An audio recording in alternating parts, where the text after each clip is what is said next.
দল নির্বাচনে অপেশাদার নির্বাচক মণ্ডলী তো আছেনই, আরও আছে টিম স্পিরিটের ঘাটতি, যার কারণে ওয়েস্ট ইন্ডিজের কাছে টাইগারদের ৩-০-তে হোয়াইট ওয়াশের লজ্জায় পড়তে হয়েছে।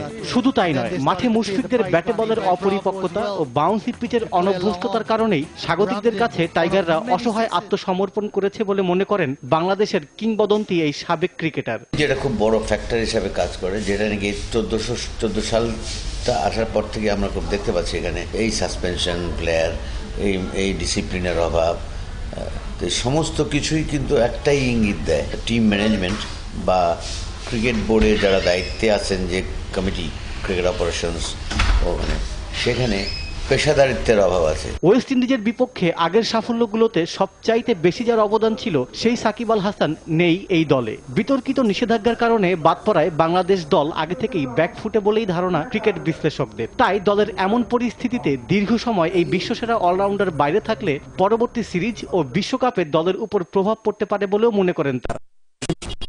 Senior player and world legend rank করছে এখন number 1. I am very happy that Sakib is got back his number 1 role in the ICC as a all-rounder. Shakib বাংলাদেশে এখন যেটা একমাত্র বিশ্বমানের খেলোয়াড়, নো ডাউট অ্যাবাউট ইট, এবং সাকিবকে বুঝতেও হবে যে সে একটা রোল মডেল। সময়ের সাথে পাল্লা দিয়ে এগুতে পারছে না বাংলাদেশের ক্রিকেট, তাই বিশ্ব ক্রিকেটে নিজেদের যোগ্য প্রমাণ করতে নির্বাচকদের আরও পেশাদার আর স্বজনপ্রীতির ঊর্ধ্বে থেকে দল গড়ার পরামর্শ সাবেক অধিনায়কদের। একই সঙ্গে ক্রিকেটারদেরও শৃঙ্খলা আর অর্থের পিছনে না ছোটার পরামর্শ ক্রিকেট বিশেষজ্ঞদের।